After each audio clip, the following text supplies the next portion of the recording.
The engagement that tested everything: love, boundaries, and the unexpected consequences of friendship. When the narrator first met Mark, she felt like she'd found her perfect match. At 28, Mark had it all: a PhD, a stable job, a strong moral compass, and a sense of humor that kept her laughing through even the hardest days. For a while, their relationship seemed like it was headed for the fairy tale ending she'd dreamed of. But it quickly became apparent that Mark was a package deal. Wherever he went, his best friend, Jennifer, was rarely far behind. Jennifer, a confident and strikingly attractive young woman, had been a fixture in Mark's life since they met in high school. Their friendship was built on years of shared interests, long gaming nights, and an almost sibling-like loyalty. And while the narrator admired this friendship, she couldn't shake the feeling that Jennifer's presence might one day complicate things. When Mark proposed, she was overjoyed, but her elation was quickly tempered when Mark mentioned that he wanted Jennifer to be his best man.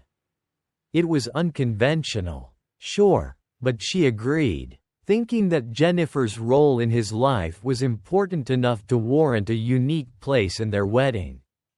However, as the planning unfolded, the bride found herself struggling with insecurities she hadn't anticipated. As they made arrangements for the wedding, the bride started to envision a beautiful, cohesive look for the entire wedding party. She wanted her bridesmaids in soft pastels, and she pictured Mark's groomsmen in classic black tuxedos. However, Jennifer, as the best man, had a different vision. She planned to wear a stunning, custom-made red and black dress designed by a friend, a dress that hugged her figure and exuded bold confidence. The bride couldn't deny that Jennifer would look fantastic in it, but she worried that Jennifer's outfit would draw too much attention, shifting the focus away from the couple on their special day. After trying to gently bring up the idea of Jennifer wearing a women's tuxedo, the bride was met with unexpected resistance. Jennifer and Mark both brushed off her concerns, even making light-hearted jokes that only deepened her insecurity. Feeling cornered, she decided to insist that Jennifer wear a tuxedo. But the backlash was immediate. Jennifer accused her of body shaming, claiming that the bride's concerns stemmed from jealousy rather than any genuine aesthetic issue. The bride felt blindsided by the accusation, but her friends and family, including her own mother, sided with Jennifer. The groom's reaction was disheartening as well. He seemed passive, unwilling to intervene, and frustrated by what he saw as ridiculous demands. After the confrontation, things took a turn for the worse. Jennifer and Mark began making passive-aggressive jokes in the bride's presence, taking every opportunity to mock her concerns. From exaggerated gestures to protect Jennifer's assets, to running gags about her appearance. It seemed that Jennifer and Mark had decided to turn the bride's insecurities into their own private joke. To the bride, this behavior felt like a betrayal. She couldn't believe that Mark, the man who had promised to love and respect her, was now siding with someone else in this way. And Jennifer's participation only made things worse, as if she were deliberately trying to make the bride feel insecure and inadequate. But despite feeling hurt and isolated, the bride held on, hoping that things would settle down before the wedding day. Just when she thought things couldn't get any more complicated, Mark's friend and boss, John, entered the picture. John had known Mark for years and had always enjoyed a strong bond with both him and Jennifer. To the bride's surprise, John reached out with advice. He told her that he didn't think she and Mark were a good match. John revealed that Mark had been voicing his frustrations about the relationship for months, especially over her strict approach to wedding planning. He described how Mark's friends had found humor in her objections to Mark's unique ideas. From fantasy-inspired wedding decorations to swords and amulets for the groomsmen. John hinted that, to the whole friend group, the wedding had become an inside joke, a display of clashing desires and unspoken expectations. The bride was devastated. Not only did it feel like her dreams for a meaningful wedding were being mocked, but it also became clear that she and Mark had vastly different visions for their future.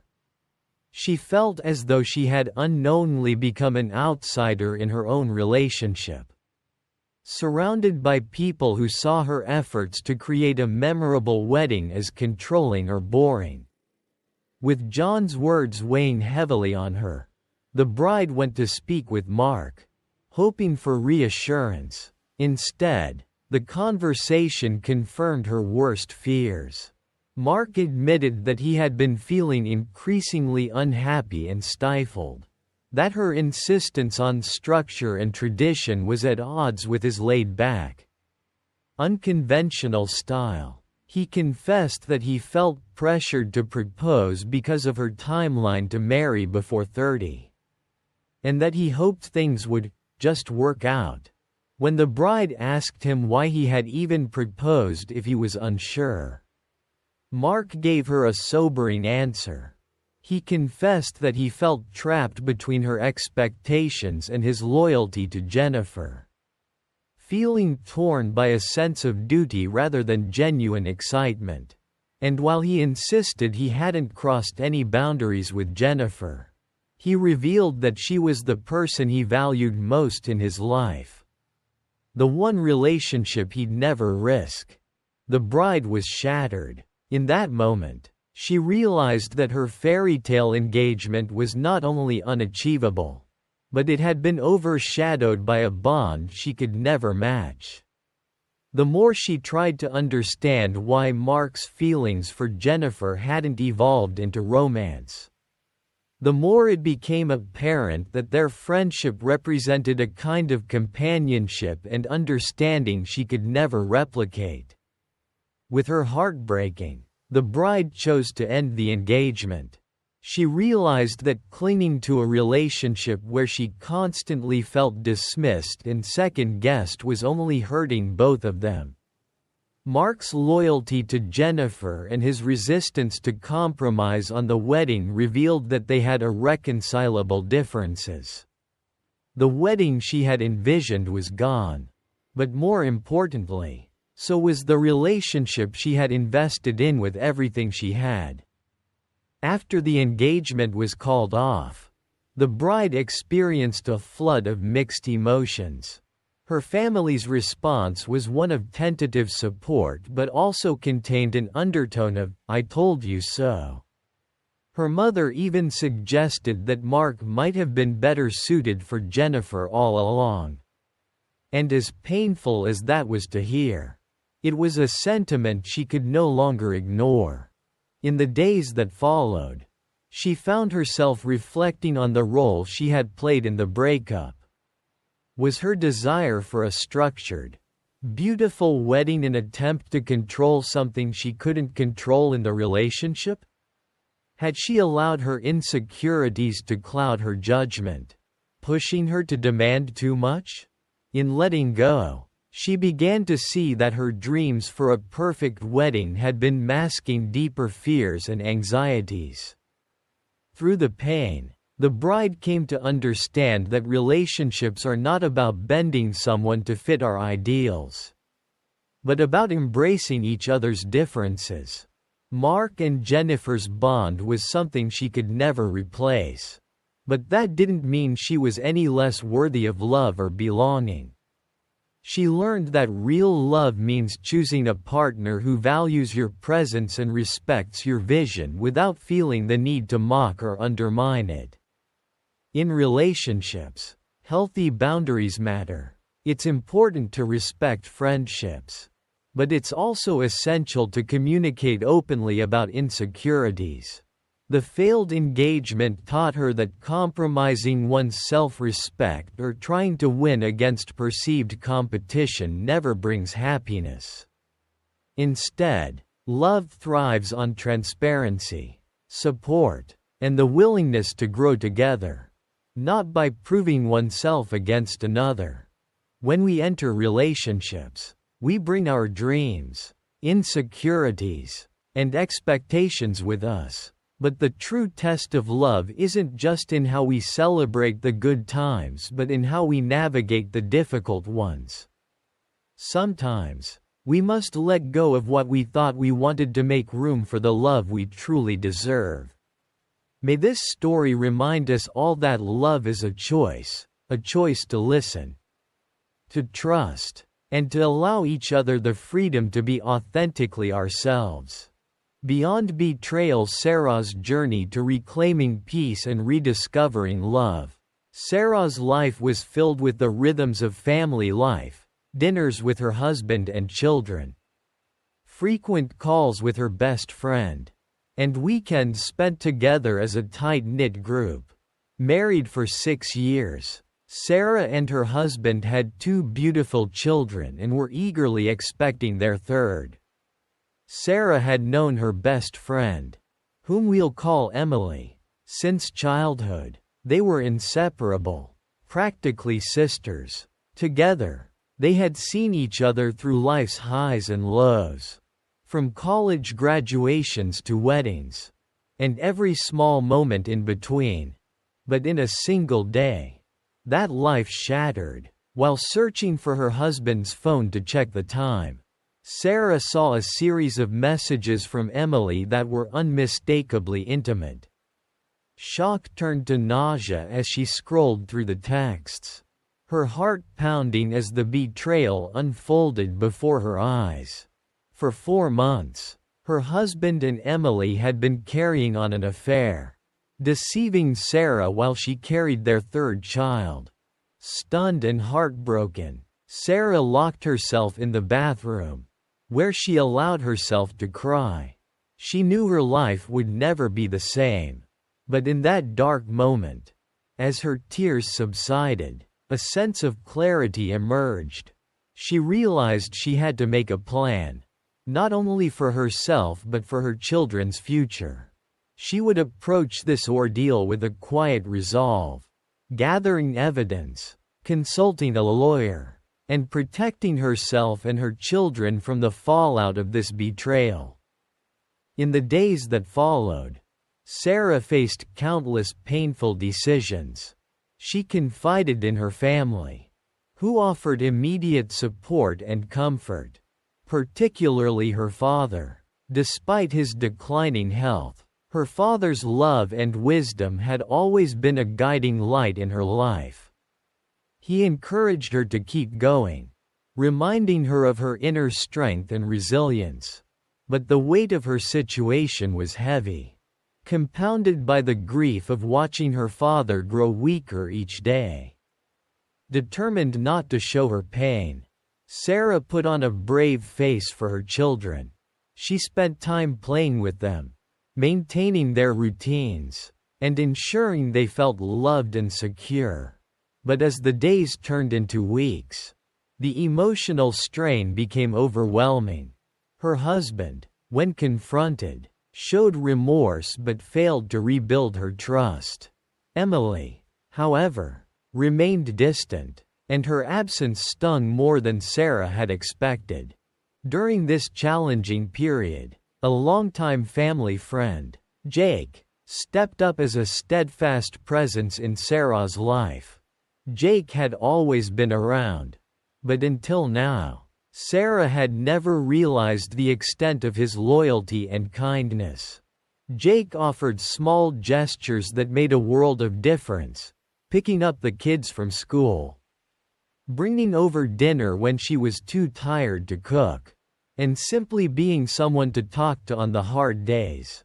One evening, as they sat outside talking, Jake shared his own story of loss, recounting how he had lost someone close to him years ago. He spoke about the pain and the slow healing process that followed. And in those moments, Sarah felt understood in a way she hadn't before. Jake wasn't there to pity her, he was there to remind her that healing was possible. That life would move forward, and that she didn't have to bear her pain alone. As months passed, Sarah grew stronger. She started going back to work and even began attending therapy sessions to help her process her grief and anger. Therapy became a cornerstone of her healing journey, giving her tools to process her emotions and set boundaries with her ex-husband, who was now showing signs of regret. But Sarah was determined not to look back. Her focus was on her children, her own well-being, and the life she was rebuilding. Through this healing journey, her friendship with Jake blossomed in unexpected ways. Their relationship was built on mutual respect, understanding, and shared values. Jake, a patient and considerate soul, never rushed her. He allowed her to set the pace, honoring her boundaries and respecting her journey. Gradually, Jake became more than just a friend. He became someone who made Sarah feel safe and valued in a way she hadn't felt in years. Their relationship wasn't without its challenges, though. Sarah worried about introducing someone new into her children's lives, not wanting to confuse or overwhelm them. But Jake's natural rapport with the kids made it easy. He joined them for movie nights, weekend outings, and family dinners, gently weaving himself into their lives without overshadowing their father's role. Despite her progress, Sarah struggled with the memories and pain left by her broken marriage. Her therapist helped her understand that healing wasn't about forgetting or erasing the past but accepting it as part of her story. This perspective shifted something in Sarah. She began to let go of her anger toward her ex-husband and Emily, recognizing that holding onto resentment would only keep her anchored to a painful past. But just as she was finding peace, her ex-husband resurfaced, asking for reconciliation. For a moment, Sarah was torn. The familiarity of their shared history tempted her, but she knew deep down that returning to him would mean sacrificing her hard-won sense of self. She declined his request, explaining that she had found a new path and wasn't willing to give it up. Her decision marked a turning point, cementing her commitment to herself and her children. As Sarah moved forward, her relationship with Jake continued to deepen. They built a life grounded in trust, respect, and shared values. Jake understood the scars Sarah carried, and he was there to help her heal, one day at a time. Together, they navigated the challenges of blending their lives, supporting each other and the children through life's ups and downs. Over time, Sarah's children grew to adore Jake, her youngest, who had never known a father figure other than her ex-husband, saw in Jake a source of stability and love. Jake's patience and kindness with the kids were undeniable. He became someone they looked up to. Someone who played catch in the backyard, helped with homework, and showed up for every milestone with pride and joy. As Sarah's story shows us, life's most painful moments can be the beginning of something beautiful. Betrayal and heartbreak don't define us. How we rise from those experiences does. Sarah found a way to turn her pain into purpose, to reclaim her happiness, and to open her heart once again. Her journey reminds us that even in our darkest hours, there's hope for a brighter future.